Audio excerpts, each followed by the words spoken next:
Album covers. What I believe to be one of the most important parts of the musical experience. If you disagree, picture it this way. When you listen to a song or someone tells you about one, what is the first thing you picture? No, not the music video, the cover! For real this time. Today, I just wanted to talk some album covers because I love music and don't really talk about it much on my channel, and I just thought this would be fun. I know Nathan Zed has already made a video on this, but nah, I can't think of anything. I just also wanted to make this. First, what makes a good cover? To me, a good cover brings you into the world of that album. It looks like how the album sounds. Like, look at Blonde.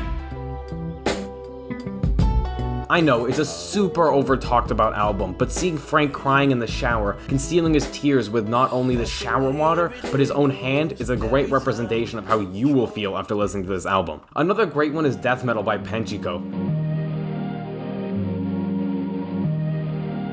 This cover has this older style grayscale anime girl on it with some occasional colors. We also see the name of the artist and the album. The anime girl just gives that early 2000s internet aesthetic that death metal is so famous for, and the text doesn't look tacky, but gives off that same nostalgic feel. For the age of the artist, this cover is surprisingly amazing. Travis Scott's Astroworld is similar to this. That cover literally is Astroworld and provides the exact vibe the music gives. Some of the most unique covers to me come from MF Doom. Operation Doomsday and Fu use these beautiful art styles that look exactly like the superhero comics Doom was so obviously inspired by. After these beautiful works of art, Doom hits us with...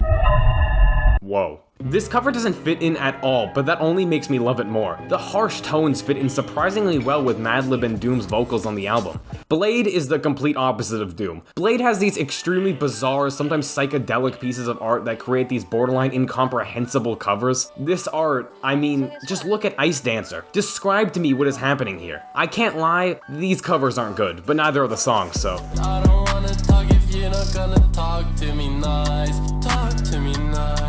Alex G is a more mixed bag to me. Some of his covers are perfect, and some of them just aren't it. I think Race and Trick are really great covers that perfectly encapsulate the feeling of the songs. Rocket and DSU have covers that just don't mean much to me. Like, why is the goat here? What is this goat doing? I hear Rocket, I expect a rocket, not this goat. Twin Fantasy by Car Seat Headrest has such an iconic cover to me. These two dogs hugging each other, where when you look at it more and more, it makes less and less sense. Like how their arms connect and how this dog's nose is this dog's eye. The interconnectedness of the two creatures is perfect to the way Twin Fantasy is written, and I couldn't imagine this cover with two people. The dogs are a perfect representation of nervous young Inhumans. Beatopia is another cover that brings you straight into Beatopia.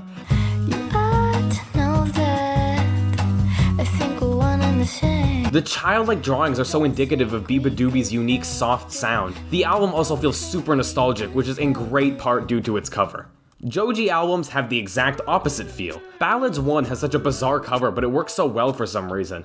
This can bring us into another topic, which is covers that literally just have the artist on them and nothing more. I like some of these. Steve Lacy's a standout, and I like Earl Sweatshirt's attempt to be more creative. But some artists, Taylor, miss out on some great potential. Reputation does this idea well, but so many others are just her face. Like, it gets a bit boring. I think someone who does the whole face idea really well is Mitski. All her album covers are so unique, but they're all kind of just her. They're all a picture of Mitski. Yet despite that, they all give off such a different vibe and perfectly meld with the songs within them.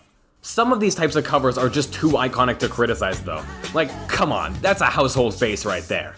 JPEG Mafia does a lot of these types of covers, but I feel like his just work better. Black Ben Carson has such a great cover to me, and I don't know why. It's so smart with it reflecting the name of the album and having so little information actually known about it. A lot of these face albums aren't bad though. Two standout ones to me are Sweetener by Ariana Grande and Because the Internet by Gambino. Because the Internet especially has these beautiful colors on Gambino's face that really make or break that album. And speaking of color, find your dreams come true.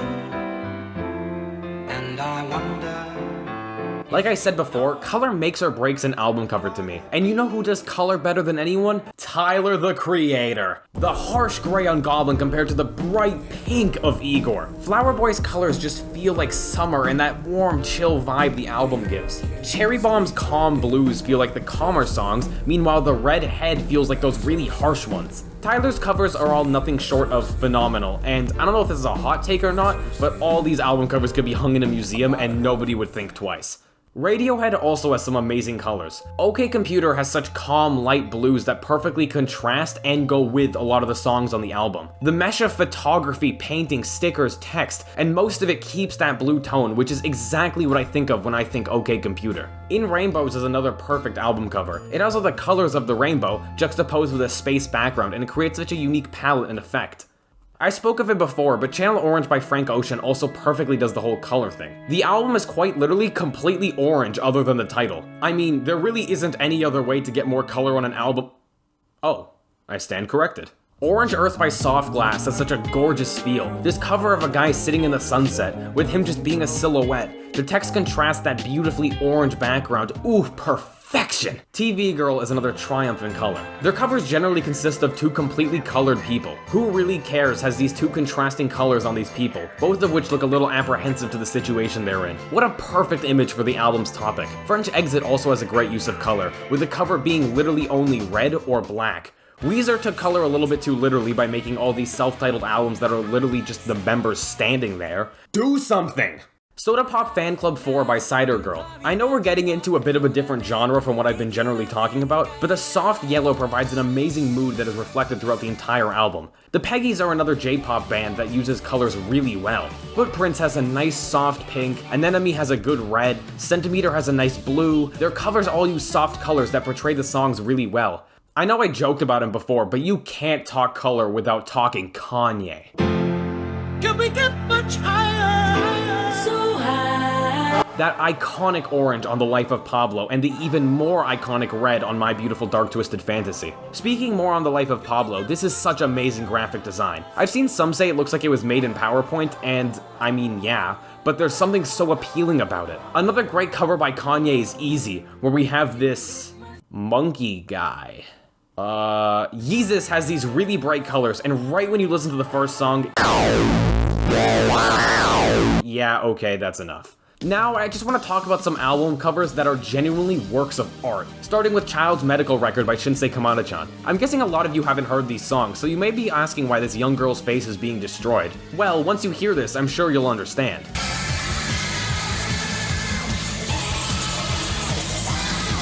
No, but talking seriously, this cover is nothing short of a masterpiece and one of my personal favorites. Lil Uzi created what I will call one of the most iconic covers of recent times, and it's pretty obvious why. The simplistic but unique art style makes replication easy, and it's nice and colorful. An album that I want to bring some more attention to is Visiting the Well. What an album, man. It left me feeling so many things, and that cover is such a nice painting. Go listen to this album, trust me, Pleasure Systems is an amazing artist that does not have nearly enough listeners. Graduation. Stunning art here. I wish we got more Kanye albums in this style because it's just so nice to look at. To Pimp a Butterfly. But if God got us, then we gon' be alright. I don't know how qualified I am to talk here, but I'll just say that you can analyze this photo as much as you can analyze the songs. And on an album this intricate, that is no small feat. I also just want to quickly talk about this cover for Chase by Bata. Yes, I know it's an anime intro, what of it? This cover is fire. Just look at this amazing color use and composition. So many anime intro covers are just the characters. Give me more of this. Give me more creative artwork.